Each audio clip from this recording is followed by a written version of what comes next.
말씀을 통해 하나님 앞에 서고 사람 곁에 서면 한 해를 잘 보낼 수 있다라는 제목으로 하나님 말씀 증거하도록 하겠습니다. 제목을 좀 줄여보려고 했는데요. 쉽지 않더라고요. 그냥 길게 하나님 앞에 서고 사람 곁에 서면 한 해를 잘 보낼 수 있다라는 제목으로 하나님 말씀 나누도록 하겠습니다.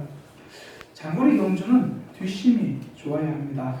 100m 금메달리스트인 우사인 볼트. 사실 저는 우사인 볼트보다 칼 루이스 그럼 좀 더 와닿아요. 칼 루이스 그런 사람들 아무리 빨리 달려도요 결국 마라톤은 이봉주가 이기더라고요. 우사인 볼트, 칼 루이스가 마라톤에서는 이봉주를 이기지 못합니다. 출발과 동시에 폭발적인 속도는 낼 수 있어도요 끝까지 유지하는 뒷심은 약하기 때문입니다. 그러니까 장거리 경주는 뒷심이 좋아야 합니다. 제가 설교 시간에 자주 인용하는 TV 프로그램 있죠. 골목식당입니다. 제가 TV 프로 보는 게 두 가지인데 골목식당과 뭉쳐야 찬다 두 가지를 봐요. 그 중에 하나를 설교 시간에 자주 인용하는 것 같아요. TV를 많이 보면 설교가 풍성해지나 잠시 그런 고민을 좀 합니다. 그 골목식당 보면 이제 나중에 그 백종원 대표가 솔루션을 하고 나서 시간이 좀 지나서요. 시간이 좀 지나도 계속 손님이 많은 잘 되는 식당이 있고 금세 손님이 줄고 이전처럼 돌아가는 식당이 있더라는 거예요. 계속 잘 되는 식당은요 원칙이라는 뒷심이 있습니다. 그러니까 백종원 대표에게 배운 거 약속한 것을 원칙으로 세워가지고 끝까지 흔들리지 않는 거예요. 포기하지 않더라고요. 원칙이라는 뒷심이 있으니까 시간이 지나도 잘 돼요. 시간이 지날수록 더 잘 됩니다. 반대로요 시간이 지날수록 다시 원래 모습 장사가 안 되는 식당들도 있었습니다. 손님 대신에 파리가 찾아오는 식당입니다. 그런 식당들은 뒷심이 없습니다. 원칙이라는 뒷심도 없고요.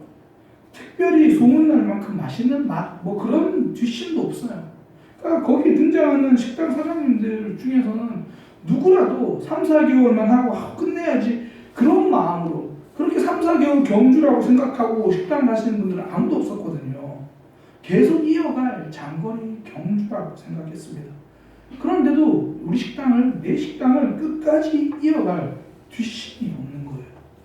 맛이라는 뒷심이 있든지 아니면 장사 마인드라는 그런 마케팅적 교양자적 뒷심이 있든지 그런 끝까지 끌고 갈 힘이 없더라는 거예요. 뒷심 부족입니다. 사실 우리에게 주어진 사명도 단거리 경주는 아니거든요. 1, 2개월 반짝하고 흐지부지 사라질 반딧불 사명자가 우리는 아니라는 거예요. 제가 지금까지 사역하다 보니까요 여러 청소년 때부터 청소년 때 임원하고 하고 여러 가지를 해보는데 사실 반딧불 사명자를 많이 만났어요. 그러니까 처음에는 청소년 때부터 임원들 구성되지만 저 이거 하고 싶어요, 저거 하고 싶어요. 열심히 해요. 꼼꼼하게 합니다. 그런데 이것저것 야심차게 시작하는데 나중에는 사람이 보이지가 않아요. 예외에서조차도 보기 힘든 사람들 여러 경험했습니다. 시간이 지나고 나면 주를 향한 열심은 사라지고 내 뜻대로 하는 욕심만 남아버린 사람도 많이 있습니다. 그러니까 사울 왕이 대표적인 사람이죠. 그는 공동체에 힘이 되는 사람이 아니었습니다. 그 사람 때문에 공동체가 힘들어합니다. 이스라엘 나라의 일꾼이 아니라 이스라엘 나라의 무슨 일감이에요. 사울 왕이 처음 시작할 때 얼마나 겸손하게 시작합니까? 사무엘이 왕을 세우려고 하니까 자신을 한없이 낮춰요. 저는 작은 자입니다. 우리 지파는 굉장히 작고요. 저는 그 중에서도 작은 자입니다. 저는 부족합니다. 출발은 좋았습니다. 처음은 굉장히 아름다웠습니다. 그러나 이내 자기 자신이 작아지는 게 불만이 된 거예요. 사람들이 나를 알아주지 않고 다윗만 알아볼까 봐 그게 염려되기 시작합니다. 겸손으로 시작했는지 모르겠지만 겸손의 뒷심은 없었습니다. 사명을 감당한 뒷심이 부족한 거죠.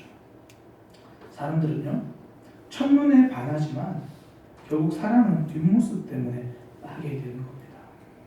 첫 등장의 화려한 사울보다 끝까지 사명을 감당하는 뒷심이 있는 사람, 그런 사람을 신뢰하게 되는 거죠. 다윗 왕은 죽는 그 순간에 자기 아들 솔로몬에게 그때도 너는 하나님 말씀 붙들어야 된다. 마지막 뒷심 보여주는 사람이었거든요. 하나님 쓰시는 사람들이 그렇습니다. 여러 사명, 많은 사명 뜨거운 열심을 하는 사람이 아니라 한 가지라도 끝까지 아름답게 감당하는 뒷심 있는 사람, 하나님 쓰시는 사람들입니다. 갈렙이 그랬잖아요. 요수아에 비해서 뭐 그렇게 화려하지 않아요. 처음에 12정 갖고는 뭐 그때 말고는 별다른 화력이 없는 것 같아요. 그러나 그의 마음은 40년 동안 변하지 않았습니다. 가나안 땅 정탐하던 젊을 때나 가나안 땅 점령하는 노인이 되어서나 그의 마음은 하나님을 향하여 한결같았습니다. 그는 나이도 이기는 뒷심을 가지고 있었던 거죠.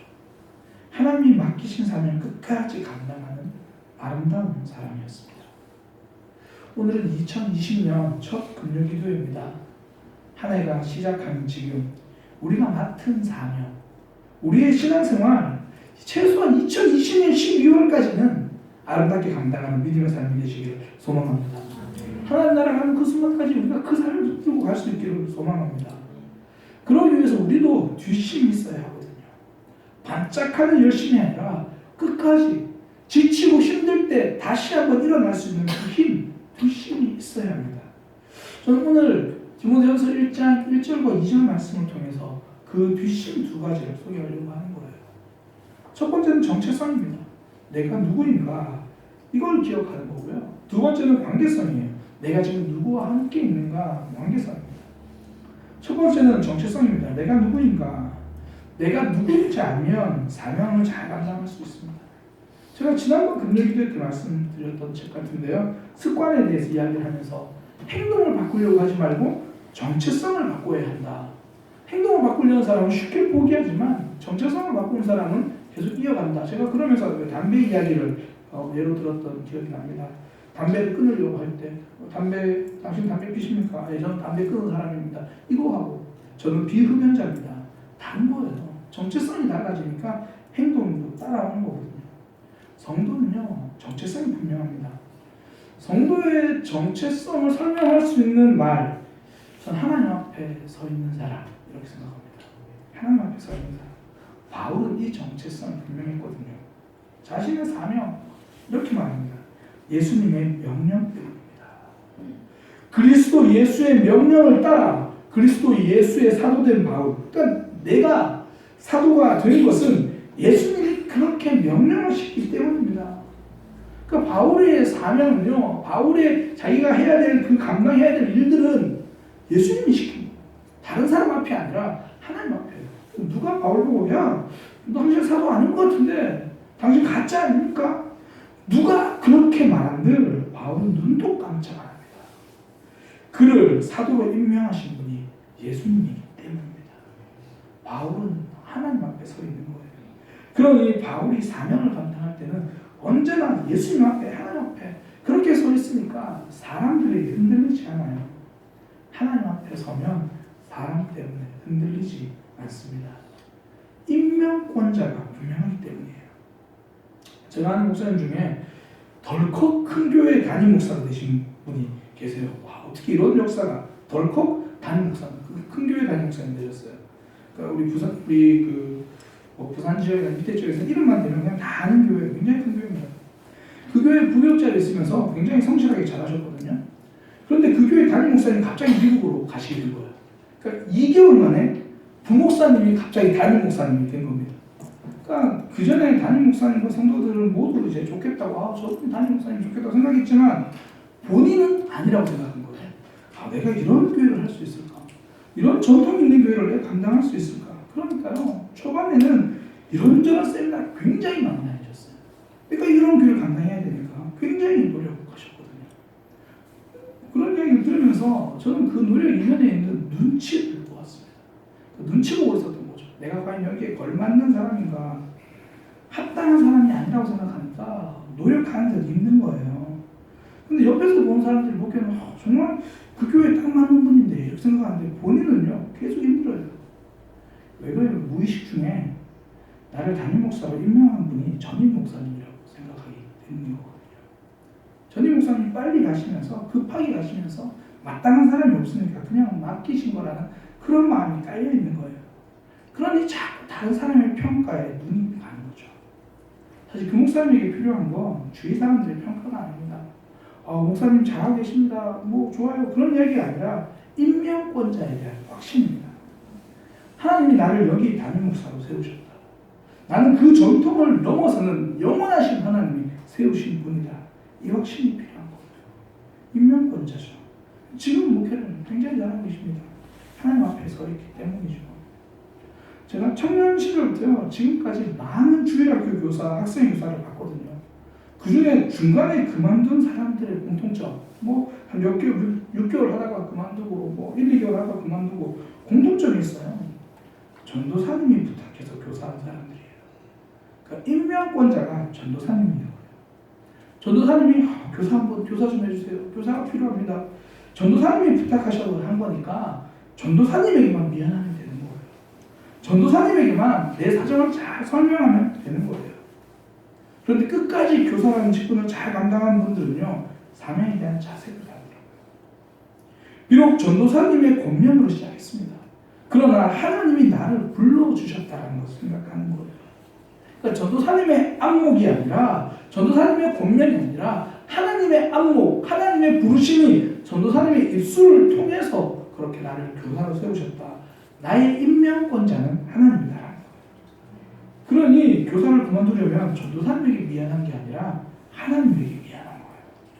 전사님께 잘 설명드리는 게 아니라 하나님께 잘 설명드리려고 하니까 그냥 포기하고 사명을 감당하는 거예요.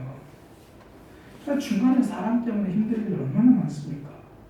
그래도 사명이 흔들리지 않습니다. 사명을 1년 동안, 몇 년 동안 감당하려면 이런저런 상황이 왜 없습니까? 그러나 상황 때문에 힘들어도 사명이 흔들리지 않습니다.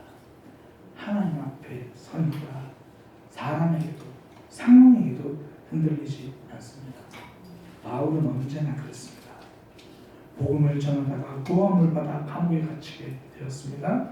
그때 바울을 신문하기 위해서 도대체 무슨 죄가 있나 그거 알아보려고 총독과 왕이 그 바울에게 물어보거든요. 야, 너 왜 그렇게 지금 잡혀있냐? 그때 바울 당당했습니다. 말만 잘해도 풀려날 수 있었는데 말 잘하려고 노력하지 않았고요. 복음 잘 전하려고 노력했습니다. 그 순간에도 복음을 전했습니다. 사명을 감당하다 보면 왜 어려움이 없었습니까? 바울은요, 복음을 전했기 때문에 감옥에 갇혔습니다. 바르게 하려고 하면 할수록 반드시 갈등이 생깁니다. 부딪힘이 생깁니다. 혹여나 2020년 사명을 감당하다가 어려움이 오십니까?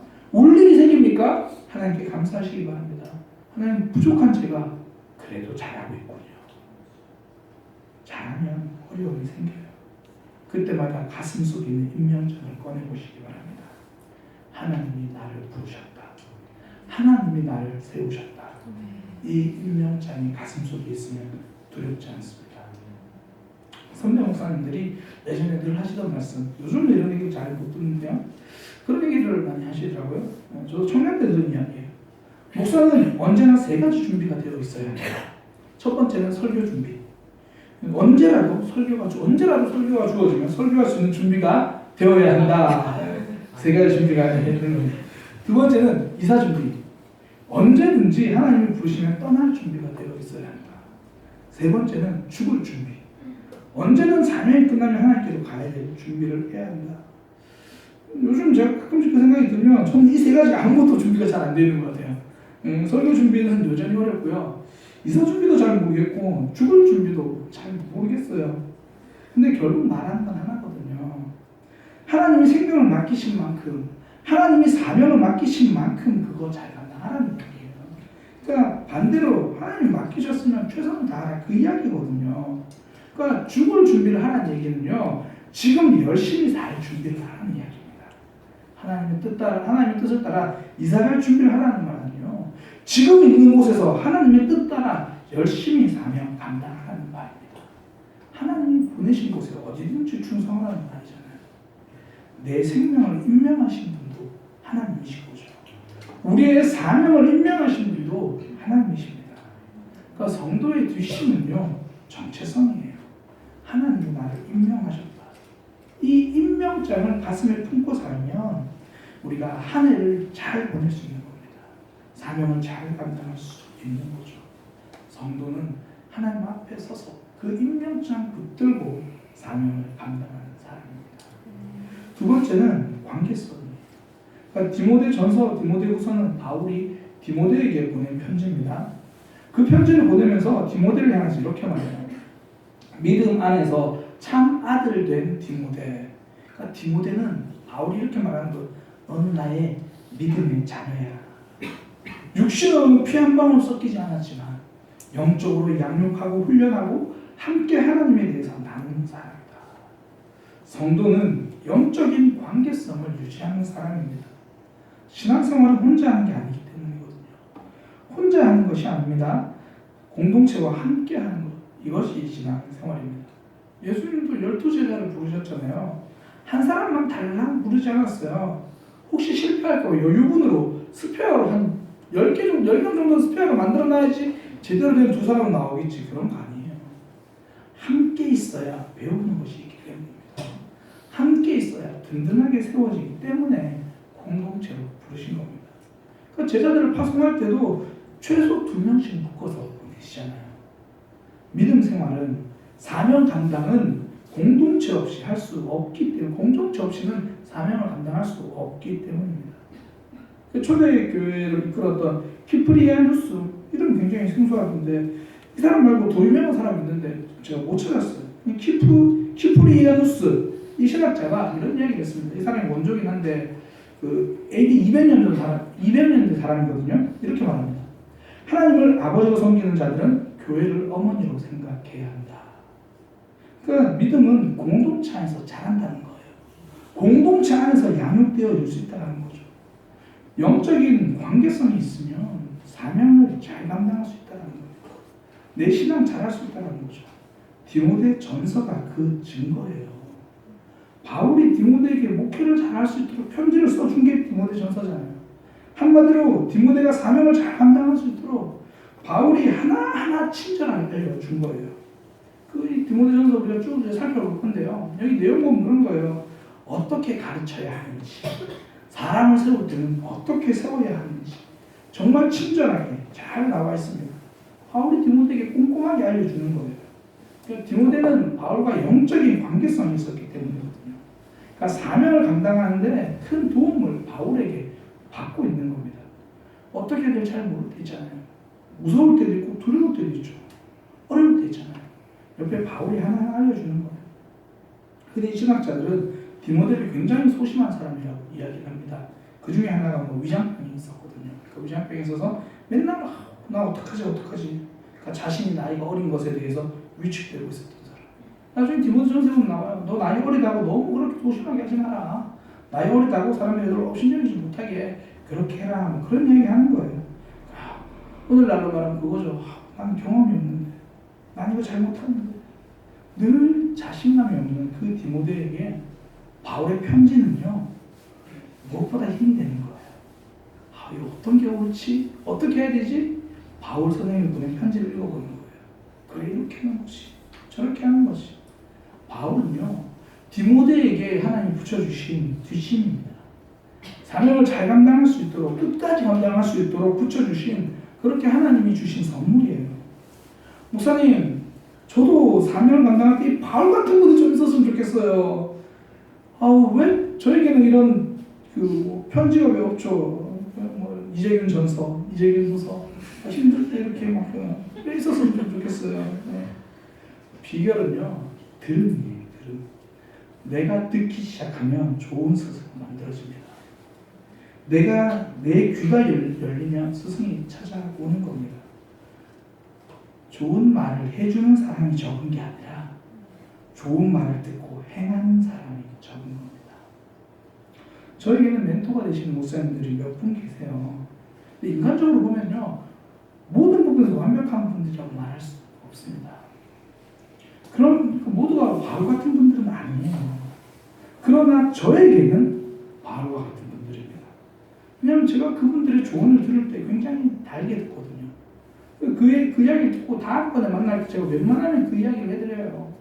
제가 이번에도 이제 저희 아버지 입관 예배 때 제가 특별히 처음 사역했던 목사님께 좀 설교를 부탁을 드렸거든요. 그분이 이제 말씀을 전해주시고 마치고 이런저런 얘기하면서 제가 꼭 드리는 말씀이 있어요. 목사님, 제가 목사님 찾아갈 때마다 목사님 해주셨던 이야기 기억합니다. 그러면서 박 목사 좋은 교회를 만들어야 돼. 그 이야기하고 박 목사 목회자는 줄 것이 있어야 돼. 영적인 것. 제가 그 얘기를 꼭 드려요. 그러면 그분이 그 얘기를 듣고요. 또 제 목회에 꼭 필요한 조언을 해주시기 위해서 노력하세요. 이야기를 해주시거든요. 귀가 열리면 스승이 만들어지는 거예요. 그러니까 저도 여러 후배 목회자들 만나다 보니까 이 마음이 이해가 돼요. 어떤 후배를 만나면요, 꼭 그분들이 저한테 목사님 담임 목회 어떻게 하세요? 좀 알고 싶어요. 이렇게 노하우를 물어요. 이것저것 묻거든요. 분명히 인사치레를 하는 건데 제가 철이 없어가지고 진짜 안 줄 알아요. 그래서 붙잡아 놓고 눈치 없이 한 2시간 동안 제가 막 설명해줘요. 아 그래 궁금하시면서 다 설명해줘요. 근데 걔 중에 건성을 듣는 친구도 있지만 꼼꼼히 들으면서 중간중간에 덧붙여 질문까지 하는 그런 훌륭한 후배들이 있어요. 그런 후배들이 있으면요, 제가 다른 사람에게는 다른 후배들에게 책을 추천해줘도 그런 친구들한테 책을 사서 줘요. 아, 이렇게 훌륭한 친구가 있나? 이렇게 내 목회를 배우고 싶어하는 친구가 있다니. 그런 훌륭한 친구가 있으면 제가 책을 사서 주는 거예요. 성진아, 내가 책 훌륭한 주지? 아, 이유가 있는 거야. 내가 책을 사서 주는 친구들이 있는 거거든요. 그러면 제가요, 남들에게 잘 알려주지 못하는 목회 노하우도 서슴없이 이야기해 주는 거예요. 그들에게는 제가 조언해 줄 만큼 훌륭한 목회자는 아니에요. 사실 제가 멘토라고 말할 수 있을 만큼, 아니면 바로가 견줄 만큼 그런 사람은 아니거든요. 그런데 만약에 그들이 귀를 기울이고 듣기 시작한다면, 비록 저는 바울 같은 삶을 따라가지 못할지라도 바울 같은 그들이 그 말씀을 듣고 행할 수 있다면 그들은 디모데 같은 사람이 될 수 있다는 겁니다. 좋은 귀가 열리면 좋은 스승이 찾아옵니다. 귀가 열릴 때 스승이 만들어지는 거예요. 베드로는 예수님을 부인했습니다. 예수님이 알려주셨거든요. 넌 나를 부인할 거다. 스승이 부족해서 그렇게 된 것이 아닙니다. 그의 스승은 예수님이었습니다. 가룟 유다는 예수님을 받았습니다. 스승이 부족해서가 그런 게 아닙니다. 듣지 않으니까 끝까지 사명을 감당하지 못한 거죠. 듣기 시작하면 그때부터 사명 감당할 때 찾아오는 외로움을 이겨낼 수 있는 거예요. 내 주변의 사람들, 내 믿음의 스승들, 내 믿음의 동력자들이 해주는 이야기들 듣기 시작하면 그는 바울이 되고 나는 디모데가 될 수 있는 겁니다. 제가 우리 교회에서 사역을 하면서요, 첫 사역자로 첫 부교육자 한 분이 오셨어요. 그분과 이런저런 이야기하면서 제가 한 6개월 동안 계속 드려도 부탁했어요. 전사님, 제발 저한테 예스맨은 되지 마세요. 네, 알겠습니다. 예스맨 되지 마시라니까 예스, 네, 그렇게 하겠습니다. 1년 동안 제가 전사님께 들은 이야기는 예스밖에 없었어요. 계속 예스밖에 없었어요. 그래서 이제 한 날은 전사님을 소개해준 그 전사님을 소개해줄 이제 한 교수님을 만났어요. 차준희 교수님이라는 분인데 그분이랑 만나서 이런 식사 자리에서 그분이 이런 얘기를 하는 거예요. 그 전사님 이름을 이야기하면서 쟤 누구야? 너 담임 목사한테 할 말은 할 수 있어야 돼. 그래서 제가 너무 속이 시원해서 그죠 교수님, 그래서요 제가 아무리 그렇게 말하는데 여전히 예스맨이에요. 그때 딱 하는 말씀, 그러면 담임 목사가 외로워져. 그러면 담임 목사가 외로워져. 이야기를 들을 수 있을 때 외로움이 사라지는 거예요. 사명이 그렇습니다. 사명 감당할 때 반드시 혼자라고 느껴지는 순간이 있습니다. 그때 나에게 말해줄 수 있는 사람을 찾아가시기 바랍니다. 우리 부역교사도 좋습니다. 권사님도 좋고 장로님도 좋습니다. 선배도 좋고 후배도 좋습니다. 목회자도 괜찮습니다. 그런 영적인 관계성이 끝까지 사명을 감당할 수 있게 만드는 거예요. 그때 이겨낼 수 있게 하는 겁니다. 하나님 우리에게 말씀을 주신 이유, 외롭지 않게 사명 감당하라고 말씀을 주셨습니다. 우리에게 지체를 주신 이유, 말씀을 잘 이해가 안 되면 그들의 입술을 통해 들으라고 지체를 주셨습니다. 이제 우리는 사람 곁에 서서 그들의 이야기를 들으면서 그들을 통해 말씀하신 하나님의 이야기를 들으면서 한 해를 보낼 것입니다. 하나님 앞에 서서 나를 임명하신 그 임명장을 붙들고 바라볼 때 사람 곁에 서서 하나님이 그들을 통하여 나에게 하시는 그 음성을 들을 수 있을 때 우리는 2020년 사명을 잘 감당하게 될 것입니다. 한 해를 잘 보낼 수 있을 겁니다. 그렇게 살아가는 저와 여러분이 되기를 소망합니다.